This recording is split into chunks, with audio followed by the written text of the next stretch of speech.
Today's guest, everyone, is actually first and foremost a pacifist technologist and serial entrepreneur who is focused on integration during an era of extreme technological and environmental change. She is applying high tech from hard science in critical sectors to try and solve for some of this.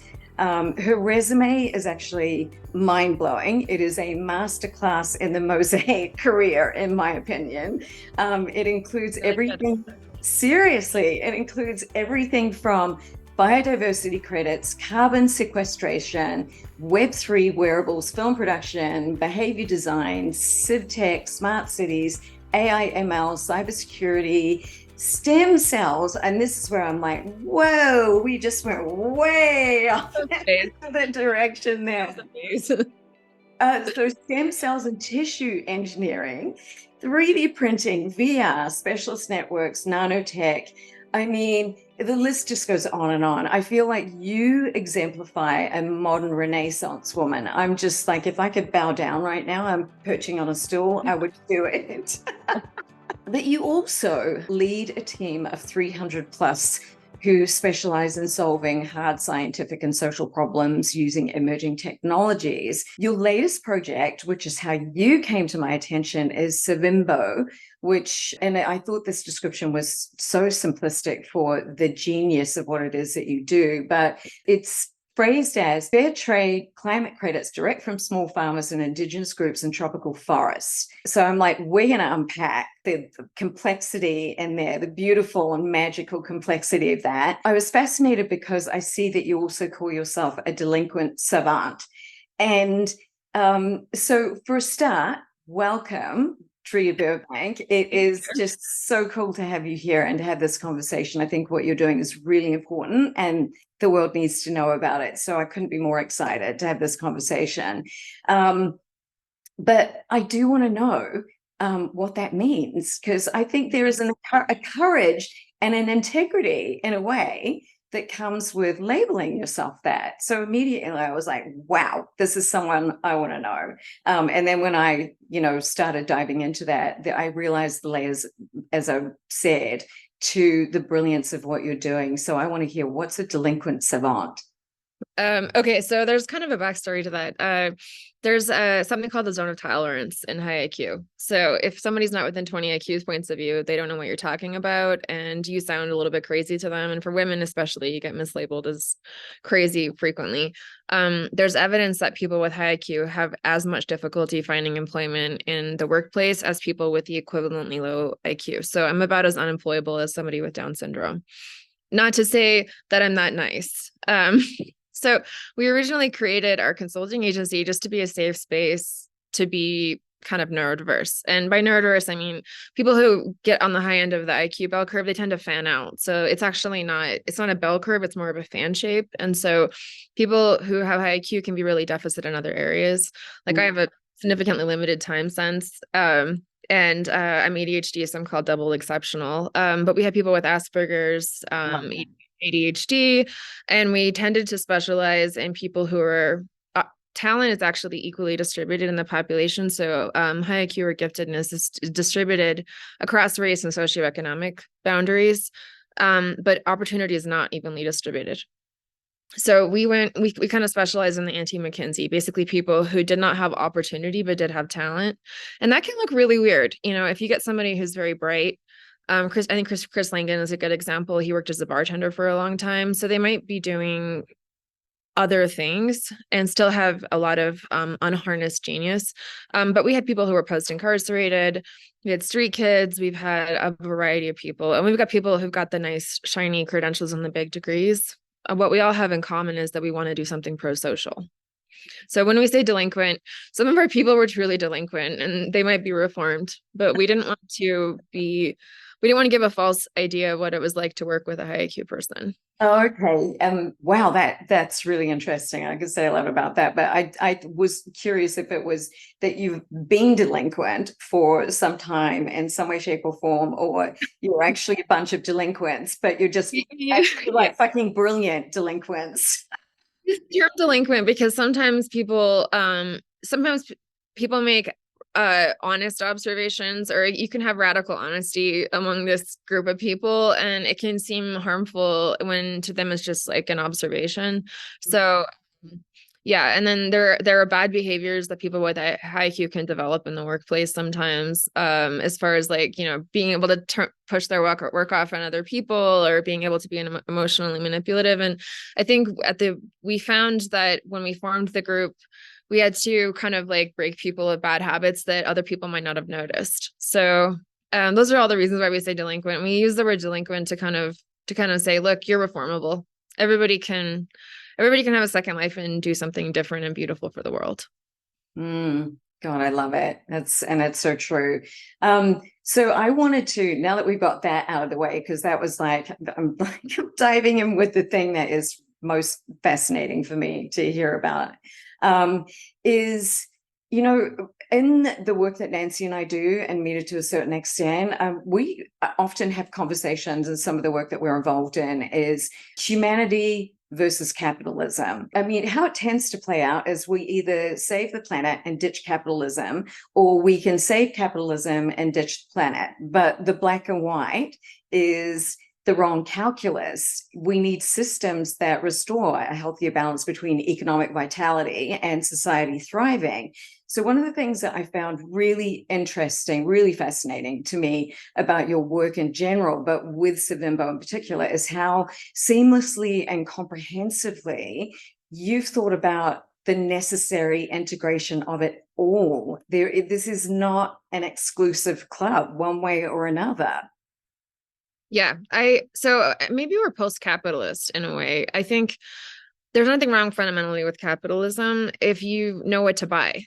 So having a for-profit company or selling a product or service is kind of unrelated to the ability to know what you really need. And we always say that people who come to work with us right now, they can't be in Savimbo if they don't have enough already. And it doesn't have to be a lot. It just has to be enough for them. So my two co-founders at Savimbo are Johnny and Fernando. They're both Indigenous. Johnny came with a backpack, Fernando came with a car, and I came with a backpack. And we were all like, we have enough, let's give back. So I'm not saying we're gazillionaires, but we have the feeling of satiety.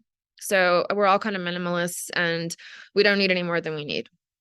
So, and I feel like in general, capitalism has gotten equated with consumerism and consumption. And that's not necessarily the same thing. When people are more aware of themselves and how they feel and their own satiety, they generally tend to consume less. So I think it's a matter of our mindsets of like how much we need to be happy. And then also people just in general really don't bother to take the time to read up on what happiness is or looks like, and then how it's achieved. If people worked from the end point backwards, they generally tend to make different decisions, unfortunately. I think that's true. And I think that to a certain extent as well, I would add that I think we also demonize money, that money is somehow the bad guy. But actually, I mean, it has allowed us to create, to pull us out of poverty, to build technologies that actually that help the human race. I mean, there are any number of things that money has provided. I think it's the use of money. It's how we're using what we have too that is in question here.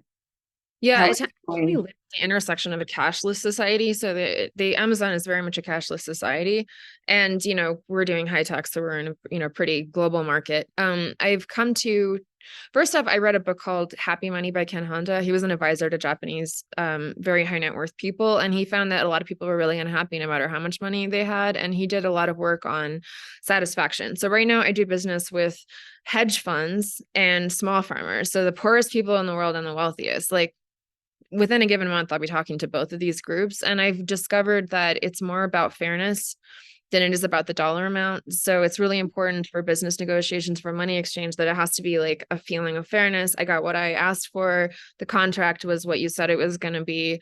You were transparent, clear. It's not so much the dollar value. And I think that's one of our problems. The other one is money. Money is just a means to the end. Living in a cashless society. And I think, if we're going to be like not headed toward an apocalypse, but towards an actual future, what does a planetary society look like that's sustainable? It's probably going to be a lot more localized when it comes to consumption. So you'll be buying your products locally, you'll be investing in the community, maybe having a garden, that kind of thing, or at least reducing your footprint.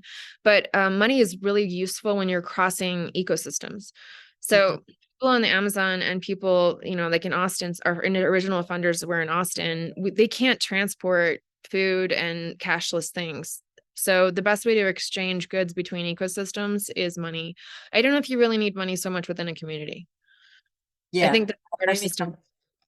Yeah, that's questionable, right? I mean, the barter system has worked well for a long time, and we can be self-sustaining if we need to be. So I think it just depends. But going back to what you said about markets too, I mean, and fairness, I think that that's what we are really striving towards. Is not, it's been put to us actually through Rianne Eisler's work. And I don't know if you're familiar with her, but she's like an octogenarian. In fact, she might even be 92 now. And she's been working for more than 6 decades to create, to help us shift from domination systems of domination to ones of partnerism.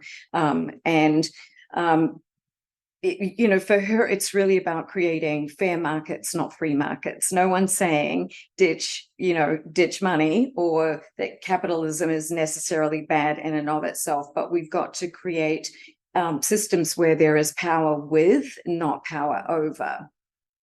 Yeah, I don't want to call to religion, but a lot of our oldest economic systems are religious. And if you read Leviticus, there used to be a law in like biblical times that you didn't glean the corners of your field. So you were plowing your field and the field was a square and you had to plow, and you just wouldn't go all the way around and get the whole square. You'd leave the edges for poor people to come and get the leavings.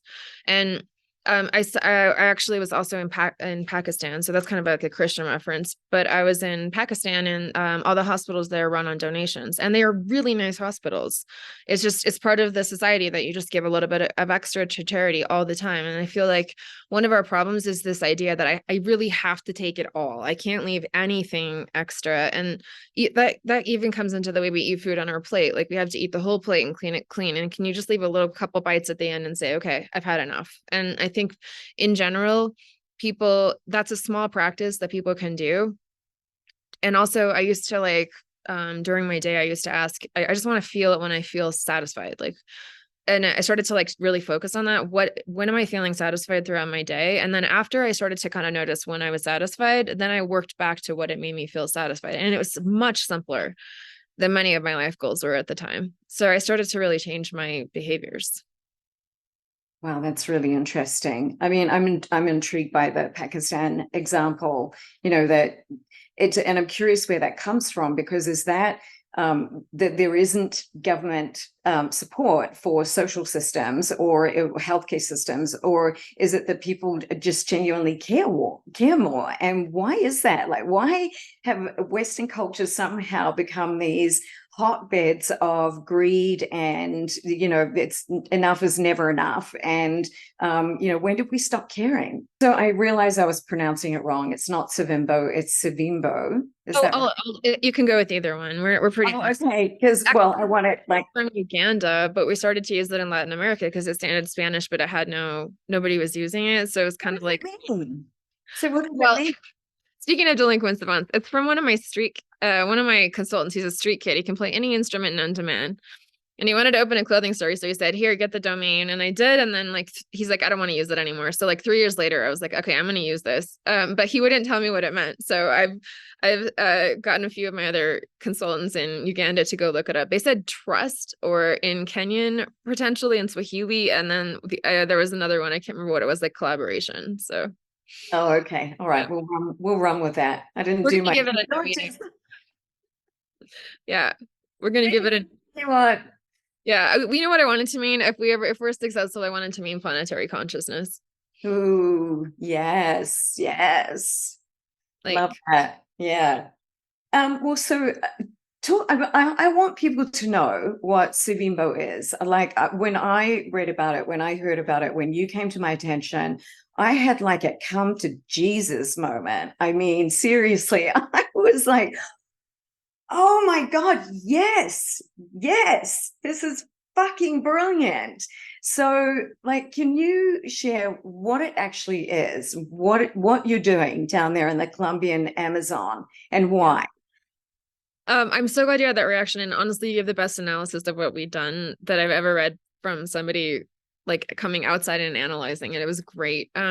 So it started as a 20-year advocacy from Johnny, who's a small farmer in the Amazon, and Fernando, who's his best friend, who's a Taita, who's a third generation indigenous shaman in the Amazon. And they worked together for 20 years to keep petroleum mining and logging interests out of their river because they were like, we want to drink the water, stay away. And they got all the small farmers aligned behind this, but they were never paid.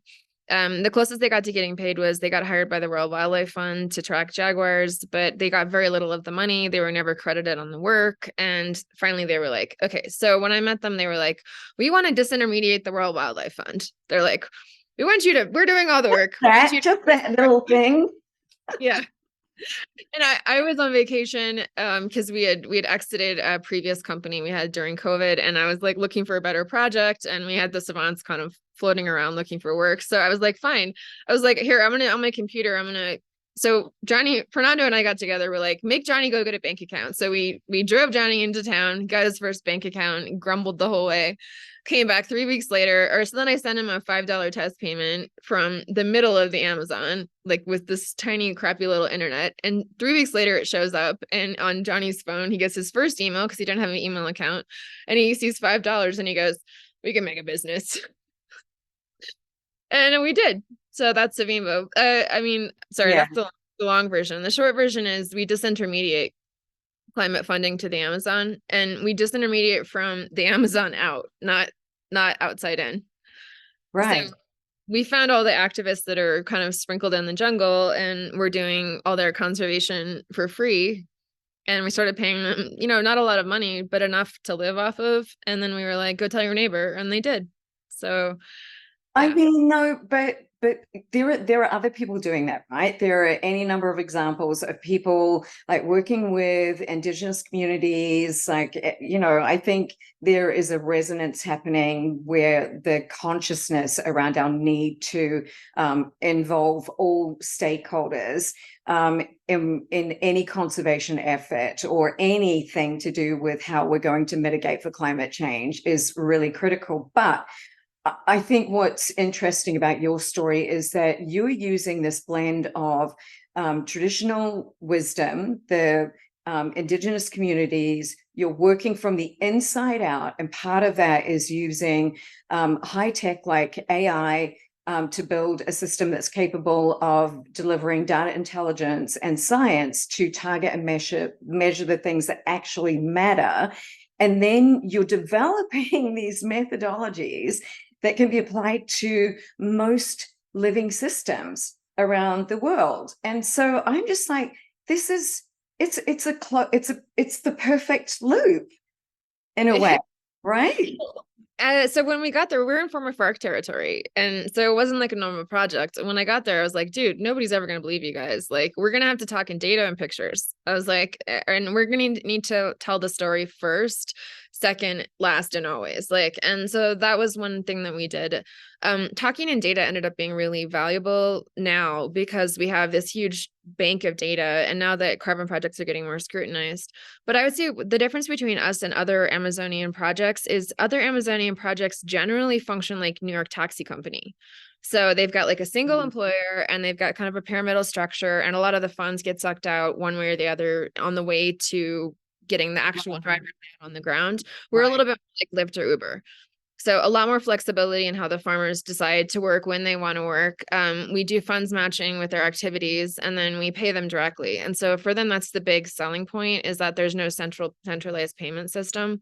I would say people are ruggedly independent in the jungle by necessity. If you aren't, you wouldn't survive. And so centralizing groups is very slow moving, and it tends to be less impactful. When you pay people directly and they can kind of come and go or change their mind or like think about it or sign up independently, they feel a lot more empowered. So that's been working. And then the last thing is Fernando's a shaman, and the shaman usually don't get involved in any of this, but they're in a network all the way across the Amazon and in other tropical forests. They know each other in Congo and Australia. And I think there's a mobilizing force that we tapped into, which is they've all decided kind of in the last 5 to 10 years, too much jungle is gone. Like, okay, until now, you guys were outside of our jungle, we were inside and it was fine. But now there's this kind of collective feeling that it's too much. The rivers are drying up. The weather is different. We know something's wrong, and now we're going to activate. And so we've been getting a groundswell of support from within the jungle, and they were actively shopping for viable options. So I've had Indigenous leaders contact me and say, hey, I've interviewed 6 or 7 groups, and you've made the best presentation for equity for our people. And these are very forward thinking and intelligent people.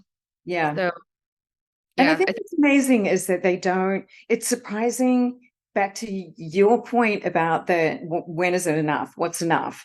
I mean, Nancy just made a trip to Nairobi for a conference of World Futurists Gathering, but ended up doing a trip to the Maasai in Kenya, and visited school, just because it was not because she was like it was some touristy thing to do, but it just came across her path. And it was amazing how hungry and how ready for change these people are, and how they just don't want to accept the status quo anymore. They want to have a seat at the table. They want to have a say in what's happening to them locally and within their own countries, and they don't want it to be governed by outside interests anymore.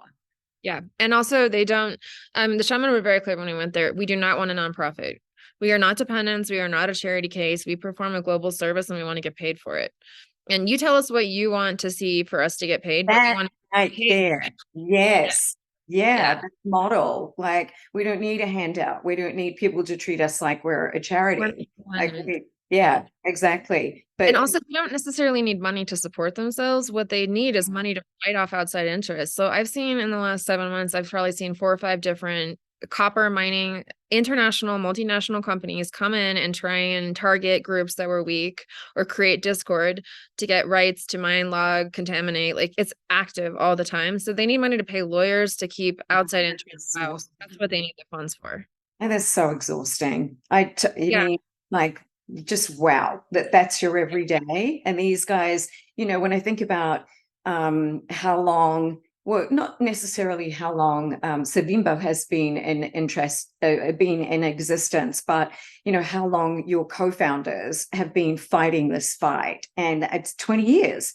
I mean, I think about people like Rian Eisler, who's been doing this work like tirelessly for creating a better world and balancing the scales for more than 60 years. And I'm like, that tenacity, like that will to just not give up, like to never give up on this desire to build something different, knowing that we can have something different, knowing that there is a better way. I find that so extraordinary. I'm in awe of people who describe it as like economic guerrilla warfare. So they tried like 6 or 7. There's delinquents on, there's yeah, sorry. Guerrilla warfare. No, I love it. They try, because they're like, okay, it has to be for profit because all of the outside interests are for profit. Mining, logging, narco trafficking, and petroleum are all for profit. So they're like, and the nonprofit model doesn't work here. So it has to be for profit. So then they tried like 5 or 6 different businesses and all of them went under. So they tried exporting agrobiodiversity crops, but they couldn't get the crops well characterized, and then the roads system, and then the shipping was terrible.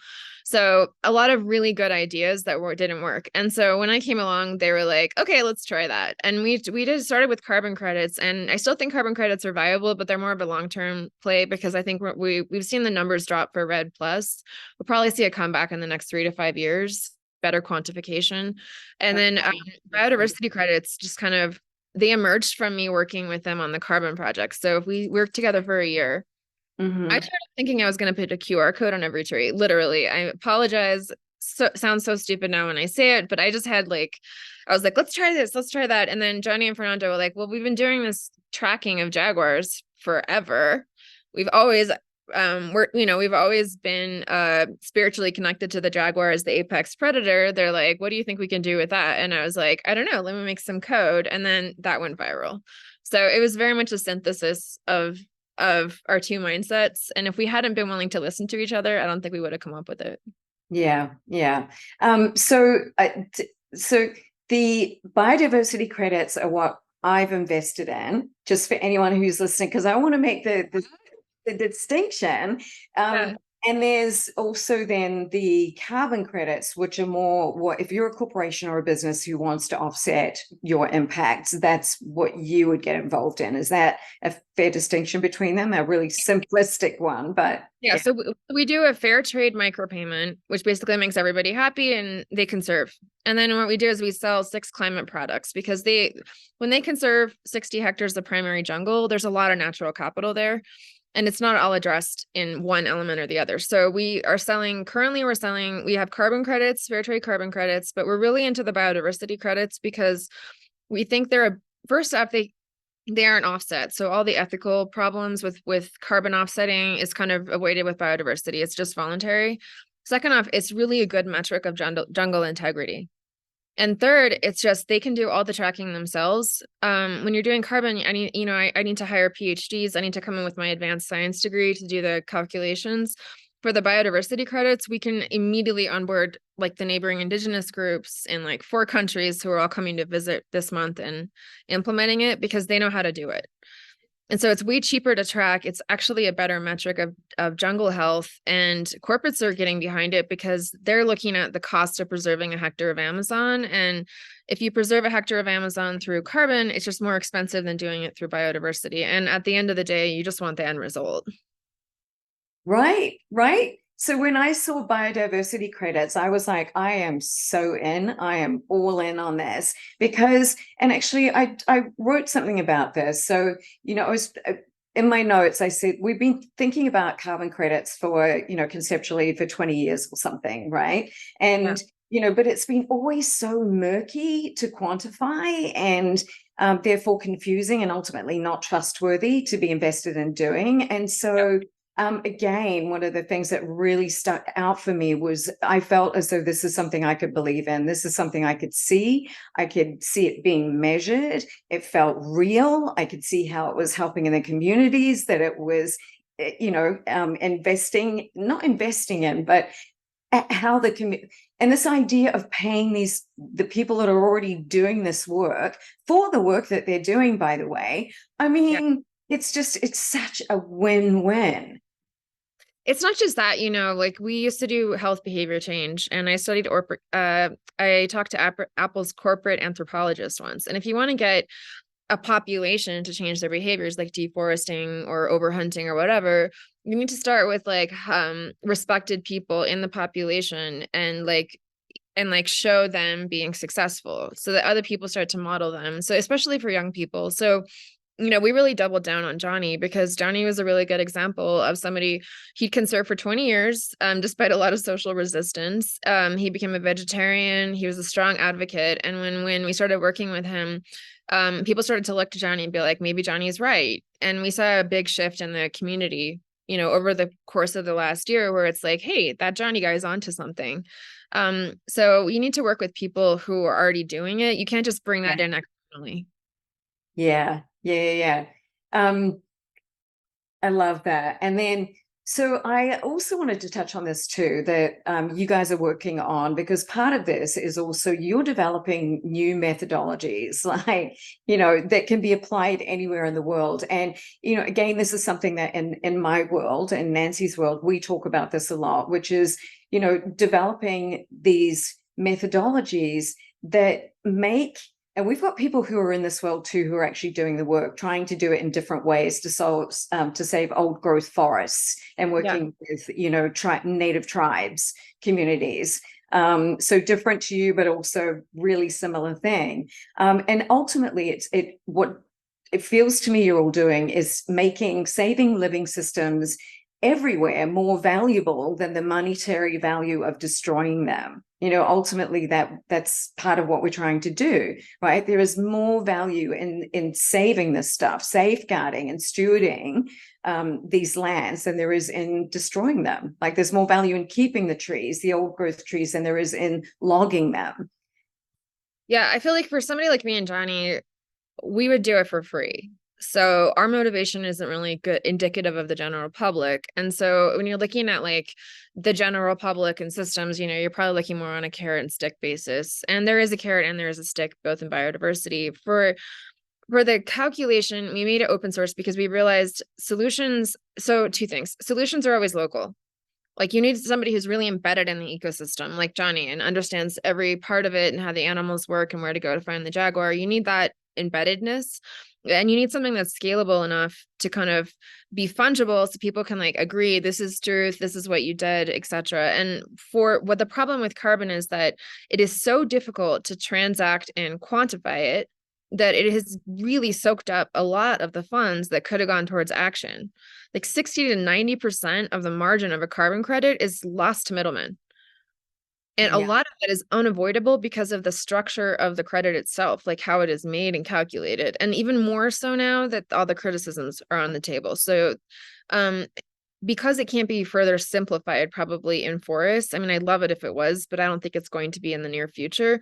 We had to go look at something else that was just simpler, easier to do, and more related to the ecosystem. And, it came from the locals. So every single group that I've talked to in the Amazon, we work with 30 indigenous groups now. All of them prize the jaguar and the tapir. That's freaking amazing. Well, all of them have spiritual connection to the jaguar and the tapir. And I don't think it's accidental. They're all super embedded in their ecosystem in place in the natural world. So there's a reason that they value it. And then when we looked scientifically, it was a no-brainer. Like the jaguar is sentinel, keystone, umbrella, endangered, rare, like you name it, it's got it. So it's a really great proxy metric. And so is there a place for the jungle dog in that? Like I loved the fat jungle. Ugly bear. Anyone listening? Oh, is that what they are? So one of the things. No, that's what I thought it was. They called me. They're like, we found a really ugly bear, and I was like, show it to me. And they're like, I was like, that looks like a fat dog to me. And we were like, we didn't know.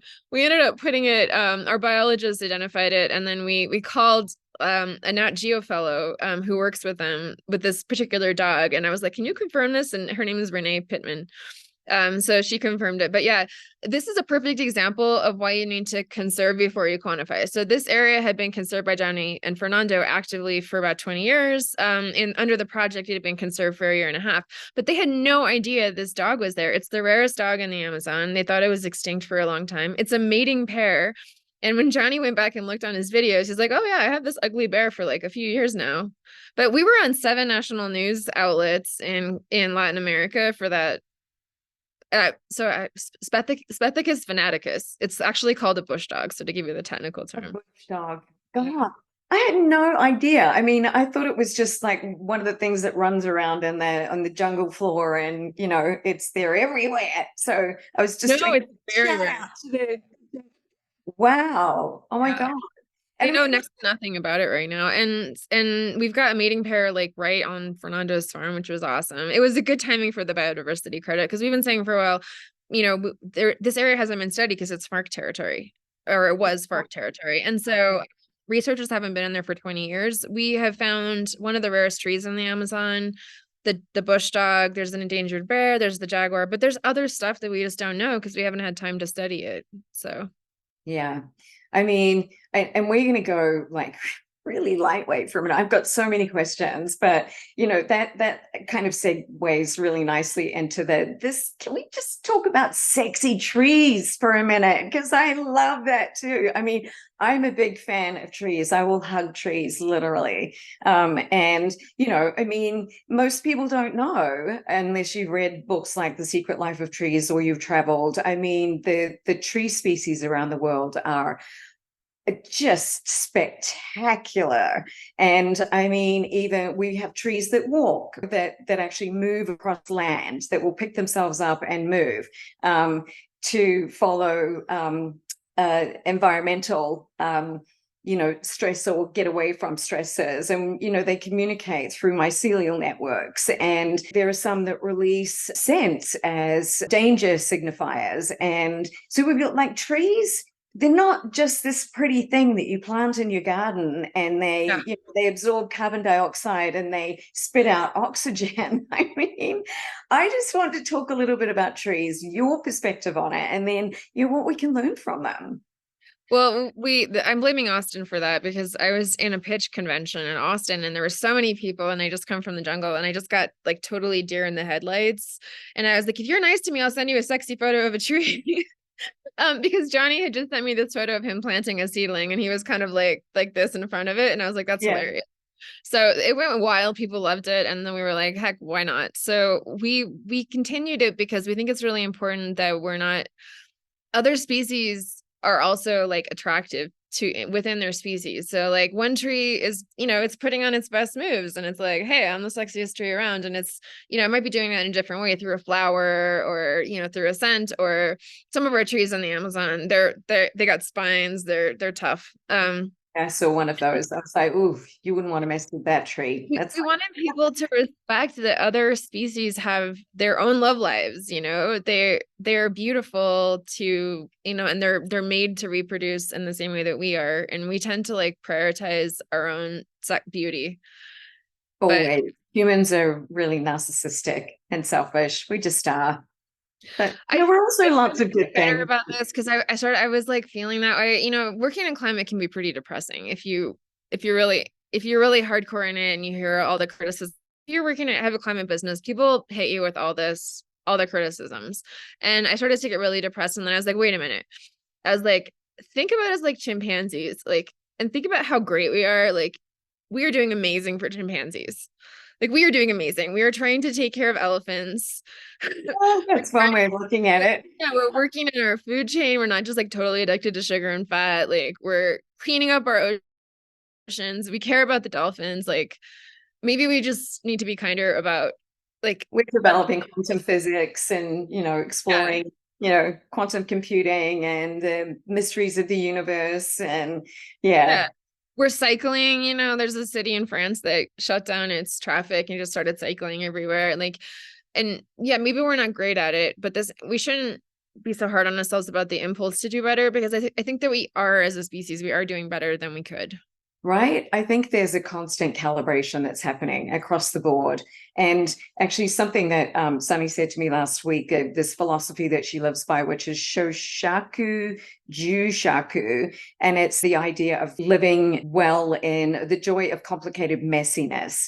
And that we shouldn't strive to be these perfect, fully formed examples of human beings. I mean, what even is that? Like, the best you can do on a day-to-day basis is the best you can do.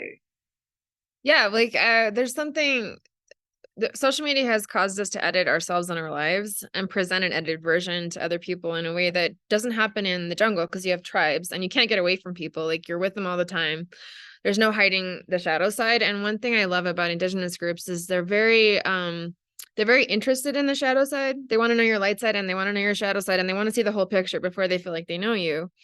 And it's not so much that they love the shadow side. It's just like, that's the person, like, that's who they are. And we're really bad in the West about denying our shadow side or only presenting the light side to other people. And I feel like that's one of the reasons why we're missing out on this kind of feeling of tribe or being accepted. And in denying it and being afraid of going there, actually never processing through what it is to be a more whole, more complete human being either. When we sit in that denial, it doesn't serve us. No, it doesn't. And we don't ever deal with that, the demons, we can, like, if we face that and accept it and integrate it, we can be a lot more satisfied, and that also reduces our consumption. So I think kind of connected, like, and this is why Indigenous groups are pretty good with their own ecology. They have reduced consumption. They have more acceptance of the shadow side. They have tribal culture. So like, they're kind of living in community and accepting each other as they are. All those things are directly related to the consumption. You brought up a quote by Karen Kilroy that was, I can't help wonder how much further technology could go if we solve things for people who had the biggest problems first and then made games. And I was just like, amen. I mean, I want to know what your take on that is, because there was a story about this man who said that really our job is to evolve to the point where we figured out how to go from living in a cave to writing to computers. And we should all be able to be artists, builders, and creators once we've solved all the problems. I mean, so two things, that what your take on that quote is and why it so resonates for you. And then do you think we're ever going to be able to solve all the problems? Okay, so those are great questions. First up, Karen. So Karen, I met Karen at a time in my life when I was really looking for women mentors. And she'd been running a female coding group in Austin for a long time in AI. And she kind of seen IBM come and go. And she was just further along in her career than I am. And she made this snap observation one day. And I was like, that's it. I'm putting that quote up because that says so much about what I've tried to do with my career, which is take technology and apply it towards big problems, intractable stuff. Like if we're evolving so fast as a species, we should be able to solve this stuff now. And in many ways, I think we've made a lot of traction on that. So I'm heartened by that, but also I find it more meaningful. Too many times technology is divorced from meaning making. And when you take technology and you aim it at something that you care about, it's just so much more enjoyable. And I feel like play is a great equalizer too. You know, I mean, when we use games, when we indulge ourselves in play, it democratizes the playing field. Yeah, totally. Actually, we do that a lot with anybody who comes in. We're like, okay, kind of just play with it. Like you'll figure it out. Do this, Yeah. try that. You did There's that with no wrong answer. Yeah. Yeah. Well, we actually do both. So we borrowed this from Stanford Design School. So we let people play to ideate and then we stop and we take a break or whatever. And then we come back and we edit. So we try and get both because if you just play, then you end up putting out broken stuff. But if you edit while you're playing, you can't be creative. So we're really careful about which mind we're in. Sometimes we'll have two different people do the different jobs, but Yeah. another topic. Anyway, right. And we have if we're going to solve our problems. Say that again. I do want to address if we're going to solve our problems. Yes. All of our problems. I'm skeptical of that because I did too much yoga at one point in my life. And there is kind of this concept of like Atman and Brahman. So like all it is and like this kind of God consciousness and then the endless story. And I think that there's something to be said for kind of this drama of life, you know, going up and down and having a hero's journey and all of that. That said, I don't think that story has to be as painful as it is. So I think we can like we can go through birth and death cycles and aging and like children and loss and all this stuff and do it in a much more less painful way. And I do think we're getting there. Like, you know, we don't have legal slavery in I don't think any country on earth right now. Yeah, I mean, I feel like that's the ideal, really, isn't it? Because, and there was something you said that I read that was, you know, anybody who says that they know it all or they've solved it all is full of bullshit, basically. Because, you know, as we are processing through our evolution, I mean, there are always things that are going to come up. This is it is an absolute work in progress. That's all we know. You know, there's no end to this. So in this constant evolution, we're always going to be faced with problems. There are things that are going to come up. But I think that what's so beautiful about what you just said is, and that's my hope, is that we can find a way of doing that is not painful, you know, where we can hold people well, where we can hold the planet well, where, you know, our consciousness is elevated to a point where we're always in the back of our mind, we're thinking about our humanity and what it is to be human. And we are better when we work together, you know, to solve problems. Yeah, I've been really into Covey for a while now, and I think I'm finally in the independent state of my life. Because for so long I was interdependence. For so long I could tell I was stuck in independence, and I think I'm finally getting to the point where I'm feeling like I can enact interdependence and get things done that way, and I'm really relieved, to be honest.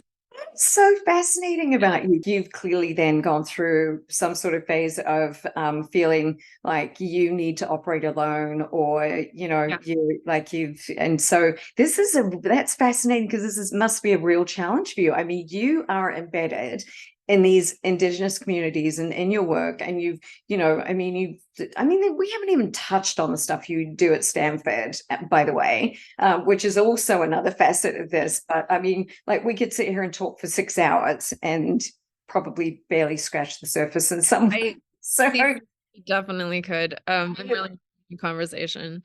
Yeah. But I think, you know, to a certain extent, we're all learning that. You know, for any of us who don't, we've lost a sense of community, I think. And, you know, if you don't live in an Indigenous community, I think there's something about learning how that we need to learn how to be part of systems and communities and what it is to care for one another, you know, and that Week, and I see a lot of the same culture with her. So I feel like there are lots of ways to learn this. It's not like one culture owns it over the other one, but I do think you have to look for it. Like you have to realize it's missing. yeah, Looking for it. and Yeah. proactively, you know, choose it, which is Yeah. something that you say today about, you know, peace, as we're looking at what's happening in Israel and Palestine, and, you know, how our hearts are breaking for everyone. That was so tough. I have friends on both sides of that, and everybody that I talked to was so traumatized, and I just thought, oh, what the hell? Like, One. and you know, honestly, there's nothing I can do for the people there. And all I can do is say that the only answer, all I can do is just give them this gift and say, there's going to be a third path. You have to find it. There has to be a third path, because Yes. There is. And we're already on it, I think. You know, actually, we were talking about this earlier today. I think we are reaching a kind of inflection point where the more this happens, the more we're all just saying, fuck this, like enough.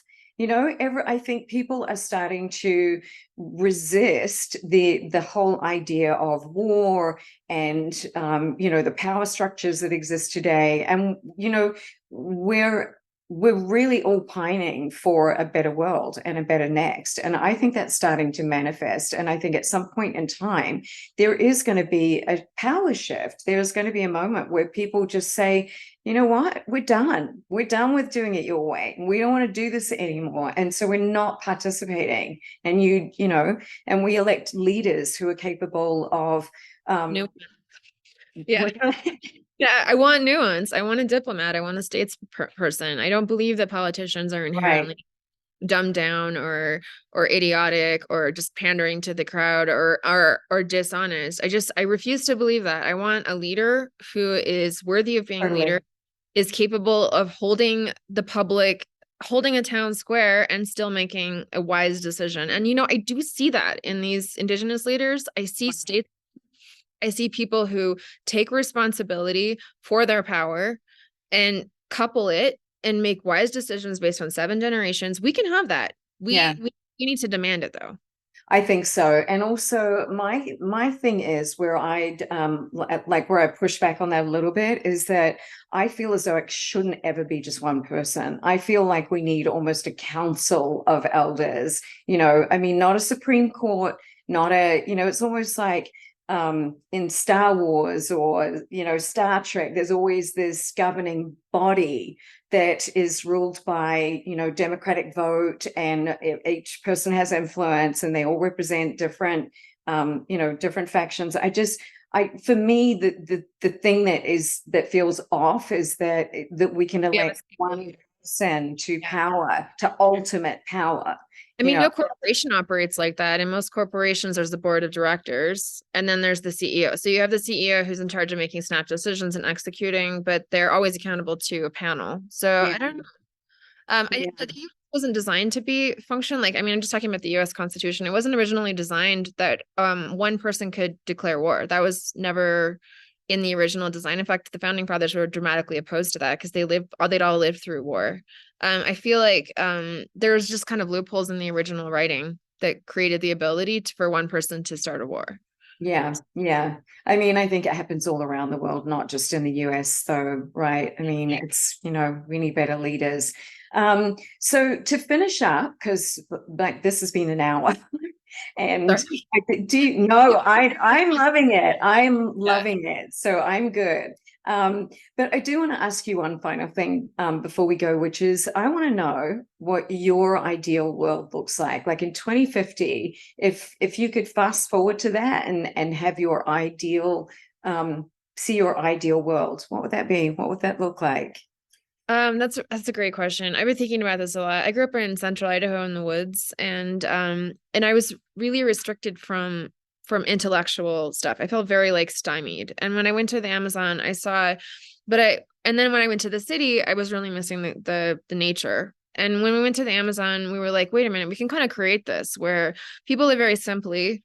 They're very intrinsically connected to nature. The natural world is all around you. It's cueing your cycles. You're feeling satisfied with it. Clean water, awesome food, all homegrown, no refrigeration. And then we have the internet and we can like create these brilliant, beautiful, like I write poetry.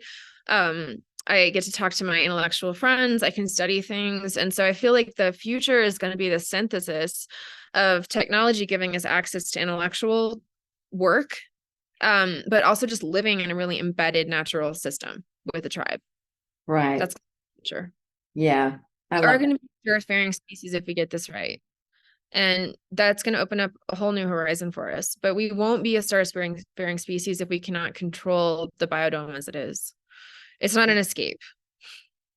Yeah. I mean, it's a cliche, but there's no planet B. Not yet, anyway. We haven't gone far enough into space to figure that out. And even if we had, like we haven't figured out how to actually get to that other, plan B place. So I just think it's not even an option. Like, let's not be thinking about that, people.